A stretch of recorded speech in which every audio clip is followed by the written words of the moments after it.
আজকে এমন একটা যুদ্ধের গল্প শোনাবো। মাত্র 11 জন বিডিআরের কাছে শত শত বিএসএফ হেরে যায়।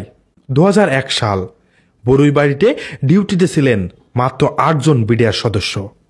ভোর 5টার দিকে সীমান্তের অপর থেকে আসা ভারী ভারী অস্ত্র নিয়ে বিএসএফ বাহিনী হিন্দি ভাষায় গ্রামবাসীর কাছে জানতে চায় বিডিআর ক্যাম্পটি কোথায়।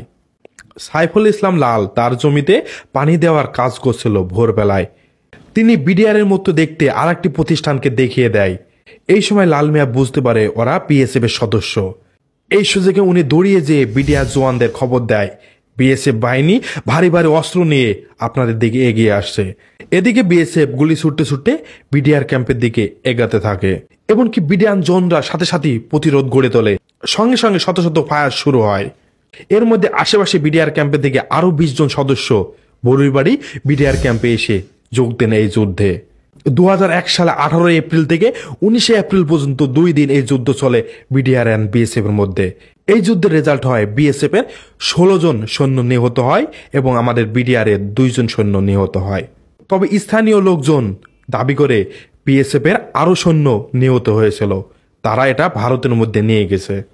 বন্ধুরা, এই ঘটনার সূত্রপাত হয়েছিল সিলেটের পাদুয়াতে, যেখানে বিএসএফ বাংলাদেশের জমি অবৈধভাবে দখল করে নিয়েছিল। এখানে বাংলাদেশ বিডিআর কড়া প্রতিবাদ করে ভারতের বিএসএফ থেকে ওই সব জমিগুলা দখল নিয়েছিল। সেই রাগের কারণেই আবার কুড়িগ্রাম বরুইবাড়িতে আবার হামলা চালায় বিএসএফ।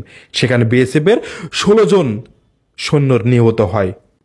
এখানে বোঝা যায় বাংলাদেশের বিডিআর কতটা শক্তিশালী।